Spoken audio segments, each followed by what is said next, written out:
அன்பர்களே, இன்று திரு இடைச்சுரம் ஸ்ரீ ஞானபுரீஸ்வரர் திருக்கோயிலுக்கு செல்வோம். செங்கல்பட்டிலிருந்து திருப்போரூர் போகும் சாலையில் 9 கிலோமீட்டர் தொலைவில் திருவடி சூலம் என அழைக்கப்படும் இந்த திரு இடைச்சுரம் உள்ளது. பேருந்து நிலையத்திலிருந்து 1 கிலோமீட்டர் தொலைவில் உள்ளது. பாடல் பெற்ற தொண்டை நாட்டு சிவத்தலங்களுள் 26வது தலம் இது. திருக்கழுகுன்றம் ஸ்ரீ வேதகிரீஸ்வரர் ஆலயத்தின் உபகோயில்.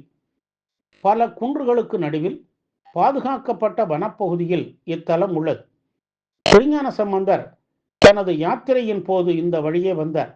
நீண்ட தூரம் நடந்து வந்ததாலும் வெயில் ஏறியதனாலும் அவர் மிகவும் களைப்படைந்தார். அதனால் அவர் ஒரு மரத்தடியில் அமர்ந்தார். உடனே சிவபெருமான் ஆயராக தோன்றி தன்னிடமிருந்த தயிரை திருஞான சம்பந்தருக்கு கொடுத்தார். தயிரை பருகியதும் களைப்பு நீங்கிய திருஞான சம்பந்தர் ஆயரிடம் தாம் சிவத்தல யாத்திரை செல்வதாக கூறினார். உடனே ஆயர் அருகில் உள்ள வனத்தில் உள்ள சிவாலயம் பற்றி கூறினார். அவரது அழைப்பை தட்ட முடியாமல் அவரை பின்தொடர்ந்து சென்றார். வழியில் ஒரு குளக்கரையில் ஆயர் மறைந்து விட்டார். திகைத்து நின்ற சம்பந்தர் வேண்டிட சிவபெருமான் காட்சி தந்தார். உடனே இறைவன் மீது பதிகம் பாடினர். ஆயராக வந்து இடையிலேயே மறைந்தமையினால் இறைவன் இடைச்சுரநாதர் என்றும் தலம் திரு இடைச்சுரம் என்றும் பெயர் பெற்றது. ஆயராக வந்த சிவபெருமான் மறைந்த குளக்கரை காட்சிகுளம் எனப்படுகிறது. சனத்குமார முனிவர் இறைவனை வழிபட்டு உபதேசம் பெற்றதால் இந்த தலம் சனத்குமாரபுரி எனப்படுகிறது. அம்பிகை பசு வடிவில் இறைவனை வழிபட்டதால் கோவர்தனபுரி என பெயர் பெற்றது. சம்பந்தர் தமது பதிகத்தில் திரை இடைச்சுரம் என்று பாடியுள்ளார். என்று திருவடி சூலம் எனப்படுகிறது. இந்த கோவிலுக்கு ராஜகோபுரம் உள்ளது. கோவிலுக்கு வெளியே இடப்புறம் வரசித்தி விநாயகர் சன்னதி உள்ளது. நுழைவாயில் வழியாக சென்றால் தெற்கு வெளிப்பிரகாரத்தில் வலம்புரி விநாயகர், கிழக்கு பிரகாரத்தில் பலிபீடம், நந்தியும் உள்ளன. பிரம்மாண்டேஸ்வரர் சன்னதியும் உள்ளது. அருகில் வேம்பு, அரசு, வில்வம் ஆகிய 3 மரங்களும் இணைந்து வளர்ந்துள்ளன.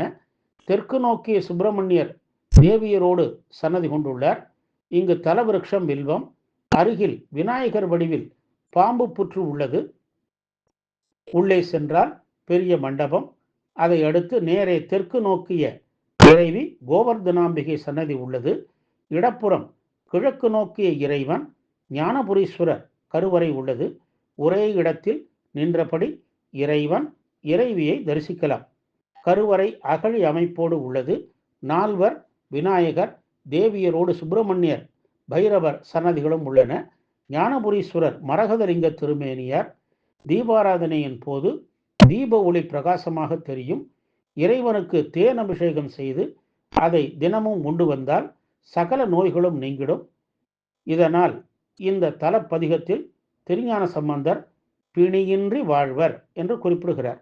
சித்ரா பௌர்ணமி, ஆடிப்பூரம், பங்குனி உத்திர திருக்கல்யாண விழா, மகா சிவராத்திரி, பிரதோஷம் போன்றவை இங்கு விழா நாட்கள். பிணிகள் நீக்கி ஞானம் தரும் திரு இடைச்சுரம் என்னும் திருவடி சூலம் ஸ்ரீ கோவர்தனாம்பிகை சமேத ஸ்ரீ ஞானபுரீஸ்வரரை வழிபட்டு நற்பேறு பெறுவோமாக. ஓம் நம சிவாய.